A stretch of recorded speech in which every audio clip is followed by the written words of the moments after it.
Hello 7th class, you all are welcome to my YouTube channel. Today we are going to start poem 1 from Honeycomb. The Squirrel. Squirrel means होता है गिलहरी and the poet of this poem is Mildred Bowers Armstrong. M.B. Armstrong. बच्चों इस poem में poet ने गिलहरी की सुंदरता के बारे में बताया है, उसकी स्पेशलिटी के बारे में बताया है और जब वो कुछ नट वगैरह खा रही होती है, अखरोट या मूंगफली, तो किस तरीके से दिखाई देती है। आपको मैंने पिछली बार पोएम की वीडियो में बताया हुआ था कि पोएम को हमें कभी भी रीड किस तरीके से करना होता है। पोएम को कभी भी हम रीड नहीं करते हैं, पोएम को हम हमेशा गाते हैं। अब आप कहोगे क्यों? क्योंकि बच्चों पोएम का मतलब होता है कविता। और आपने देखा होगा जब कभी भी कोई भी कवि सम्मेलन होता है, उसमें जो कवि आते हैं वो कविता का पाठ करते हैं, तो वो कविताओं को गा गा के सुनाते हैं। तो इस तरीके से आज हम पोएम में ये भी देखेंगे कि पोएम को किस तरीके से रीड करते हैं। Today in this poem we will learn how to read a poem. ये बहुत ही छोटी सी बहुत ही ब्यूटीफुल पोएम है। So let's enjoy this poem and hopefully आपको ये पोएम बहुत अच्छे से समझ में आएगी। And this is your CT1 syllabus also. ये आपका CT1 का सिलेबस भी है, तो इसको बहुत ध्यान से पढ़ेंगे और इसको मेरे साथ गा गा के लर्न भी करेंगे। Okay, before starting this poem I would like to explain you something about more the squirrel. You may have seen a squirrel sitting on the ground. बच्चों आपने ग्राउंड में बैठे हुए स्क्वायरल को देखा होगा।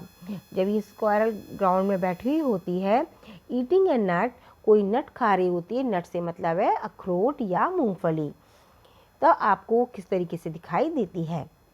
What did it look like? ये किस तरीके से दिखाई देती है। Here is poets descriptions of just such a squirrel. अगर आप जस्ट इमेजिन करो कि कोई गिलहरी बैठी हुई है और वो हाथ में लेके मूंगफली या नट खा रही है, तो किस तरीके से दिखाई दे रही है। पोइट की इमेजिनेशन इन्हीं बात को लेकर इस पोएम में बताई गई है।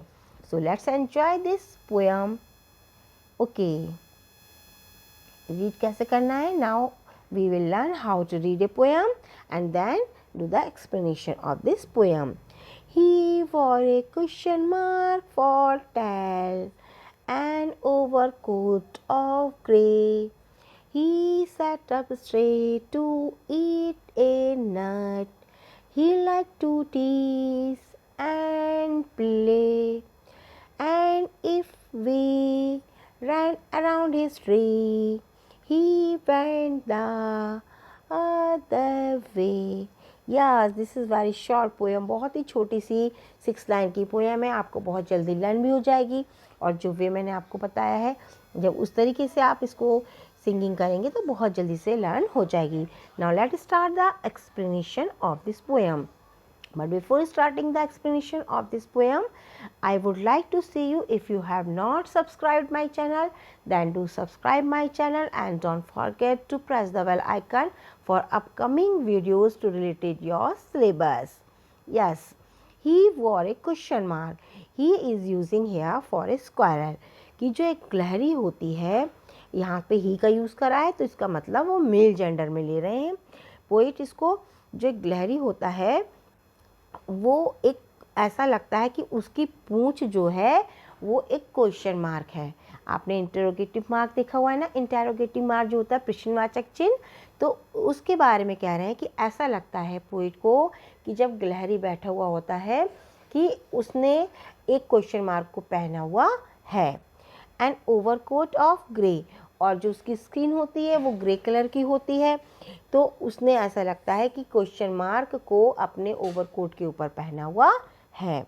ही set up straight to eat a nut, जब वो बिल्कुल सीधी बैठ के कोई नट खा रही होती है गिलहरी या खा रहा होता है, तो ऐसा लगता है उसने अपने ओवरकोट के ऊपर यानी कि ऊपर अपने एक क्वेश्चन मार्क पहना हुआ है।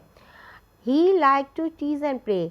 अब वो now poet is going to explain कि गिलहरी को क्या पसंद होता है। उसको दूसरों को परेशान करना पसंद होता है। टीज मतलब परेशान करना, एंड प्ले मीन्स खेलना। गिलहरी को तंग करना और परेशान खेलना पसंद होता है। And if we run around the history, अगर वो किसी पेड़ पर बैठी हुई अगर आप उसके पास जाते हैं तो वो जल्दी से दूसरी तरफ चली जाती है। जब दूसरी तरफ आप जाते हैं तो वो कहीं और चली जाती है। इस तरीके से वो आपके पास बिल्कुल भी नहीं आती है। And if we run around history, उसके जहाँ पर भी वो बैठी हुई है आप वहाँ जा रहे हैं। He went the other way, वो किसी और दूसरी जगह पर चली जाती है। तो होपफुली बच्चों आपको ये पोएम बहुत अच्छी लगी होगी और इसको पोएम को ध्यान से पढ़िए और लर्न करिए। ये आपके CT1 का सिलेबस भी है। So let's enjoy this beautiful poem the squirrel. Bye bye.